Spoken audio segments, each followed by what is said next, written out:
ঢাকা থেকে হাজার হাজার মাইল দূরের এই শহরে লক্ষ লক্ষ চোখ প্রতি মুহূর্তে শিকড়ের টান ভুলে ভেসে চলেছে কোটি কোটি স্বপ্নের হাতছানিতে।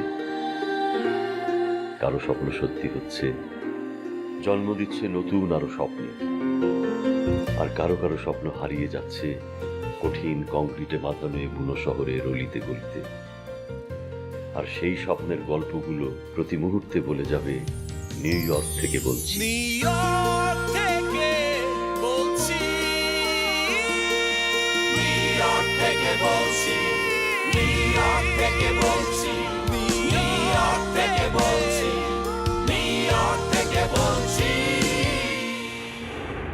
এমনও তো হতে পারে যে মীরা হয়তো সামনে বসার জন্য ফোন ধরছে না,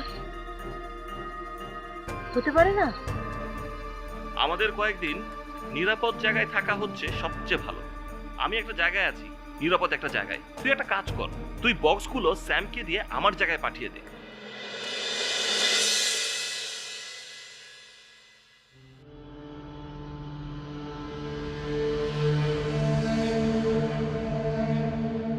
ডিজে,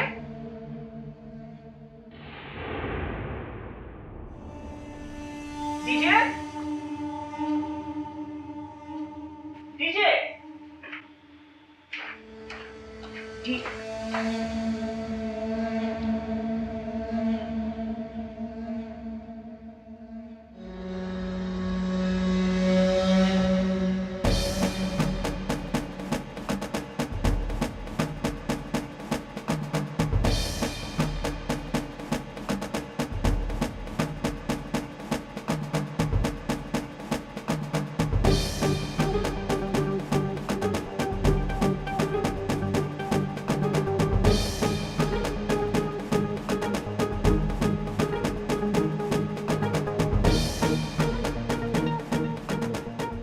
ডিজে,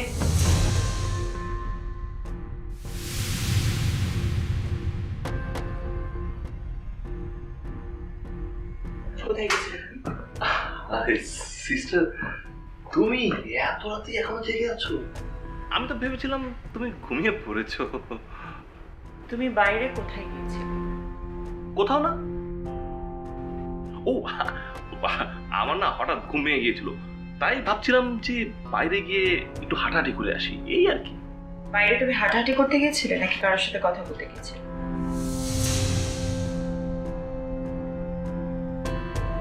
কার সাথে দেখা করতে এত রাতে বাইরে যেতে হয়েছে তোমাকে? মানে আমি হাঁটাহাঁটি করার পরে না বাড়ির দিকে ফিরছিলাম, হঠাৎ দেখি ফ্রেন্ড দাঁড়িয়ে আছে। অনেক দিন পর দেখা, তাই দুই বন্ধু মিলে আমরা দুই চারটা কথা বলেছি আর কি। তোমার এসব উল্টাপাল্টা বন্ধুর জন্য দাদু তোমাকে বাড়ি থেকে বের করে দিয়েছিল, মনে নেই তোমার? আর না না, আমার তো আর ওই ধরনের আজে বাজে কোনো বন্ধু বান্ধব নেই। আমি সব কিছু ছেড়ে দিয়েছি, আর এখন আমি অনেক ভালো হয়ে গেছি। আমার কোনো বাজে সার্কেল নেই, বাজে কোনো গ্যাং নেই, আমি কোনো বাজে কাজের সাথে জড়িত না থাকলে ভালো, তোমার জন্য, তোমার পরিচিত জনদের জন্য। সেটাই সিস্টার, আসলে কি বলবো, আমার ভাইয়া দদুল ভাইয়া সেও আমাকে ভুল বুঝে। তাহলে তুমি দুদুরের ভুলটা ভাঙিয়ে দাও। দদু তো তোমার ভাই, তাই না? তোমার রক্ত, তুমি তাকে বোঝাও তুমি এখন আর আগের মতো নেই, ভালো হয়ে গেছো। আমি একটা জিনিস বুঝি না, তোমাকে কেন বারবার বিপদে পড়ে আমার বাড়িতে এসেই থাকতে হয়? তোমার ভাইয়ের এত বড় একটা বাড়ি আছে, why don't you stay there? সেখানে আমি কেন যাই না জানো সিস্টার? এক্স্যাক্টলি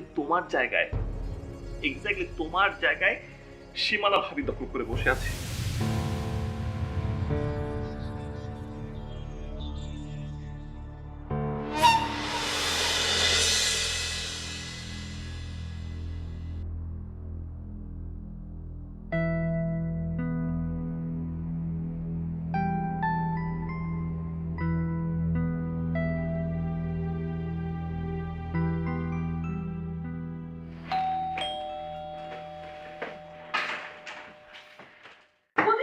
ভাইয়া এটা আনতে। ম্যাডাম কোথায়? রাগ কমেছে একটু? একটু মানে পুরাই রাগ কমেছে, গোলে একদম ঠান্ডা। ভাইয়া আপনি কিন্তু পুরাই জিনিয়াস। এক্সপেরিয়েন্স থেকে মাই ডিয়ার, এক্সপেরিয়েন্স। যাই ম্যাডাম কি বলি রুমেই আছে, আপনার জন্য ওয়েট করছে। আমরা অনেকক্ষণ বাইরে আপনার জন্য ওয়েট করেছি, একটু বেশি ঠান্ডা তো তাই চলে এসেছি। যাই যমুনাটা বরফ একটু গলায় দিয়ে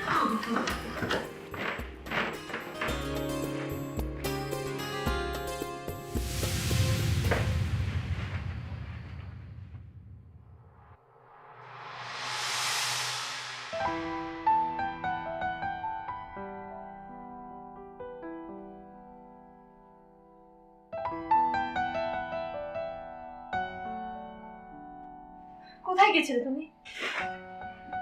তোকে আমি কতবার ফোন করলাম, তুই ফোন ধরলি না কেন? আমি কত উল্টাপাল্টা কথা চিন্তা করছি তুমি জানো। আমি এমন কি বলেছি যে তুমি রাগ করে বাসা থেকে চলে গেলে? না হয় আমি কটার কথা বলেছি তোমাকে। তো আমি বলবো না তো কে বলবে বলো তো? আমি তো তোমার ওয়াইফ নাকি? ওয়াইফই তো কথা বলবে। কোথায় গিয়েছো, কি করছো, ফোন ধরছো না কেন? তোমার কোনো সমস্যা হলো কিনা? আর তুমি বাড়ি থেকে বেরিয়ে যাওয়ার আগে আমাকে একবার বলে যাবে না? কি হলো, কথা বলছো না কেন? তুমি থামলে সে আমি কথা বলবো, তুমি তো আমার কথা বলার চান্সই দিচ্ছ না। ও সরি। আচ্ছা ঠিক আছে, এখন বলো, এখন সুযোগ দিচ্ছি, বলো। প্রথম কথা হচ্ছে আমি রাগ করে বাড়ি থেকে বের হয়ে যাই, আমি গিয়েছিলাম এটা কিনতে। আর দ্বিতীয় কথা হচ্ছে আমি যাওয়ার সময় তোমাকে বলে যাইনি, কারণ তুমি দরজা বন্ধ করে তোমার বন্ধুটা ঠান্ডা করছিল, আমি তোমাকে ডিস্টার্ব করতে চাই। I so sorry. আমার তখন এত রাগ মাথায় চেপে গিয়েছিল মীরার কথা শুনে না। একজনের উপর রাগ করছিলে আর সেই রাগটা ঝাঁপাচ্ছিলে আরেকজনের উপর, তাই না? I really sorry. আমি কি করবো বলো? তুমি তো জানো আমি সব কন্ট্রোল করতে পারি, আমি রাগ কন্ট্রোল করতে পারি না। এটা কি আমার দোষ বলো?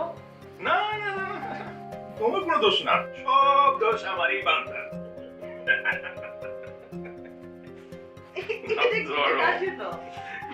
এটা যে নতুন মেহমান আসছে পৃথিবীতে তার জন্য।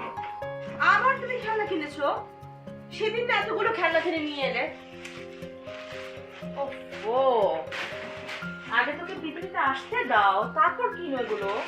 তারপর আসার পরপরই তো ভ্যা ভ্যা করে কাঁদতে থাকবে, তখন সামলাবে কি করে? তা আগে থেকেই সব প্রিপারেশন নিচ্ছি। একবার কাঁদবে, নতুন খেলনা এসে হাজির, ভ্যাঁ সব স্টপ। সত্যি কল্পনা করলে কেমন লাগে তাই না? কি মজা হবে।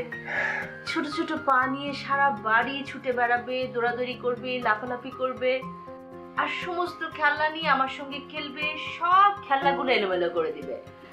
আর তারপর তারপর তুমি সেই খেলনাগুলো জায়গা মতো সুন্দর মতো গুছিয়ে রাখবে। ওকে? বাহ, তুমি সারাদিন খেলবা আর আমি অফিস থেকে এসে পুরো বাড়ি ঘর গুছাবো? আমি খেলবো কখন? ছুটির দিনে তুমি খেলবে। এটা ভালো বলেছো। আমার দোদুল ভাইয়ের মতো সহজ সরল মানুষ এই পৃথিবীতে হয় না। তার জীবনটা নষ্ট করে ফেলেছে ওই সীমানা ভাবি। তুমি জানো না সিস্টার, আমার এখন যে ভাবি আছে, আমার ভাইয়ের নামে যে কত কত বাজে কথা বলেছে। আমি জীবনও এই ডিজে জীবনে কোনোদিন মুখ খুলে কিছু বলিনি। আমি আমার দোদুল ভাইকে কোনো কিছু শেয়ার করিনি। কেন জানো? একমাত্র আমার ভাইয়ের সুখের দিকে তাকিয়ে। সব মুখ বুঝে সহ্য করেছি আমি। কিন্তু দোদুল তো। তুমি জানো না সিস্টার, আমার ভাইয়া এখনো তোমাকে অনেক মিস করে, আগেও করতো।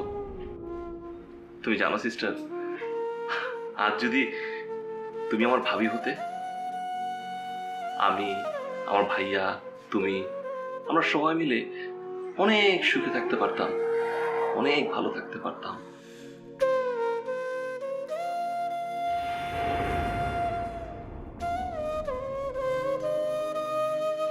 আমি তো খোদার কাছে এখনো প্রার্থনা করি যে আমার সিস্টারকে প্লিজ আমার ভাবি বানিয়ে দাও।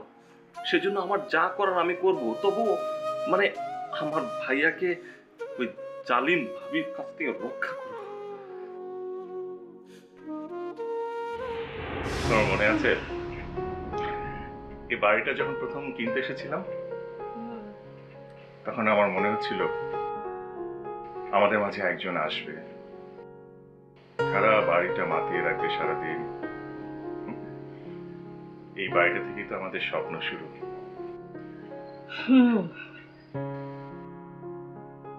একটা স্বপ্নকে লালন করতে গিয়ে কতগুলো স্বপ্নকে আমরা জলাঞ্জলি দিয়েছি।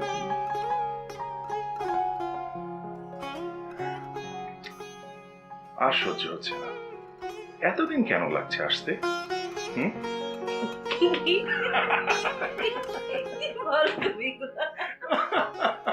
আমার ভাইয়াকে সত্যিকারের ভালোবাসা একমাত্র আমার সিস্টার মীরাই দিতে পারে।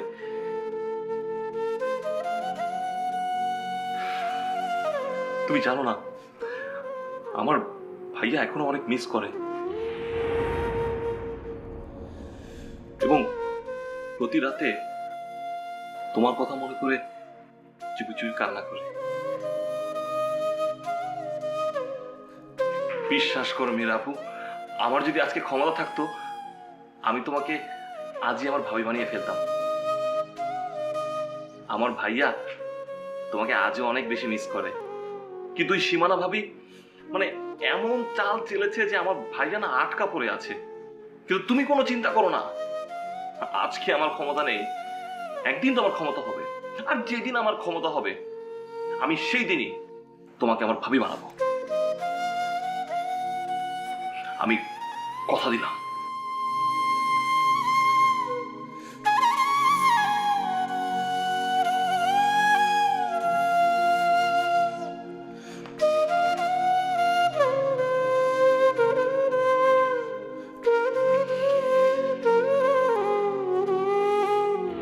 দেখো না, তোমার অন্তত তোমার আপুর মতো মাথা গরম না। অবশ্য বলা যায় না, বিয়ের পর দেখা গেল তোমার মাথা তোমার আপুর চেয়েতেও গরম।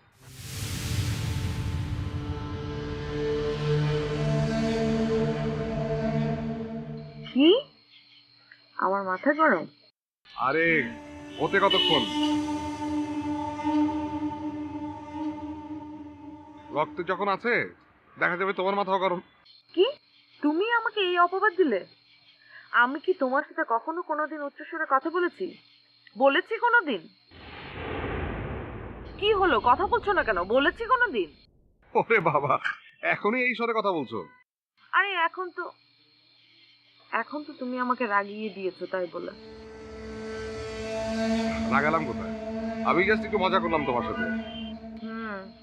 আমাকে ছাড়া তো মজাতেই আছো দেশে, মজা তো করবাই। তুমি কিন্তু আবার তোমার আপুর সুরে কথা বলছো। আপুর সুর হবে কেন? এটা অভিমানী সুর। আরে তোমাকে ছেড়ে এখানে থাকতে আমার এক মুহূর্তও ভালো লাগছে না। এটা কি তুমি বুঝো কখনো? বুঝবো না কেন? বুঝি তো। বুঝো না? বুঝলে তুমি আমাকে এত কম কম ফোন করতে না। আরে সারাক্ষণ তো আমাদের মেসেজে যোগাযোগ হচ্ছেই।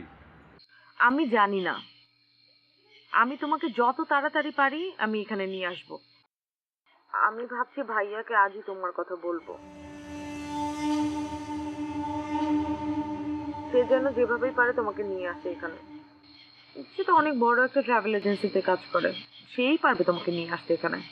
তুমি আগে নিজের ব্যবস্থা করো, আমি তো আর পালিয়ে যাচ্ছি না। শুধু শুধু আমাকে নিয়ে চিন্তা করো না। ও, তো আর কাকে নিয়ে ভাববো আমি? আমার আছেটা আর কে শুনি? সেটাও অবশ্য ঠিক, তবে শোনো। আরে শোনো, আমি একটু পরে কথা বলছি তোমার। হ্যাঁ, বাই বাই।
তানি বলছিল ওর নাকি টাকা লাগবে, তোকে বলতে বললো।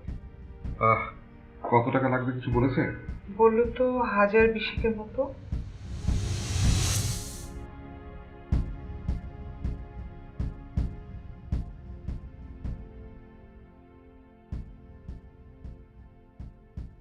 Excuse me, sir.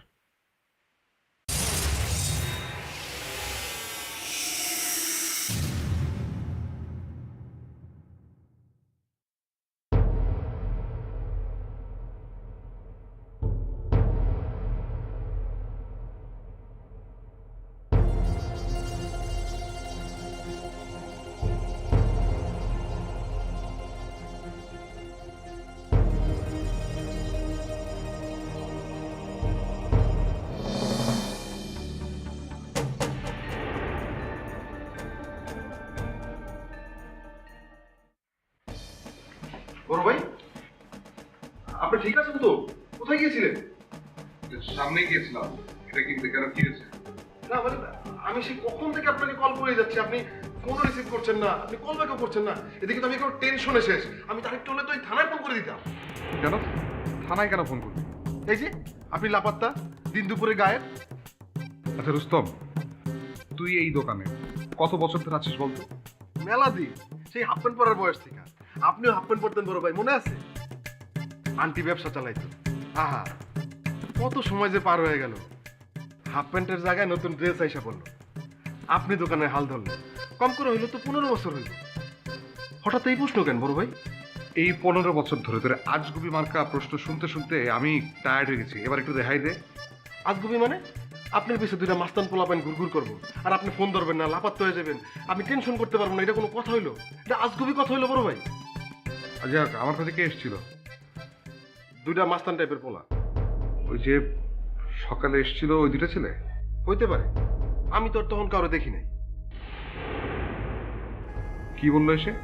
জিগাইলো আপনি আছেন কিনা, আর এই দোকান আপনার একলা নাকি আপনার সাথে কোনো পার্টনার আছে। আর সব শেষে কইলো হ্যাঁ গো বসের লগে আপনার দেখা করতে হবে। বস মানে কোন বস? এই যে আচ্ছা, এই লোক আপনার বস? কেমন বস? আরে আমার বস হবে কেন? যারা কার্ড দিয়ে গেছে তাদের বস হবে। কার্ডে তো কোনো কোম্পানির নামও লেখানো। আমিও দেখছি, ফোন নম্বর নাই বেটা, সে নাকি বস। একটা মোবাইল কেনার মুরদ নাই, সে আবার ভিজিটিং কার্ড ছাপায়, বসগিরি দেখায়। না না, সেসব কিছু না। আমার ধারণা লোকটা চায় না কেউ তাকে ফোন করুক। সে চায় সবাই তার সাথে গিয়ে দেখা করবে সরাসরি। ও, তাও ঠিক। কিন্তু হাসান লোকটাকে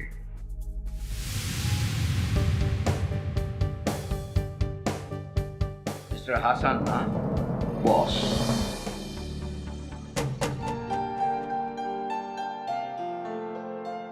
হাই গাইস। তোমাকে যে আমি অনেক ভালোবাসি এটা নিশ্চয়ই বোঝো।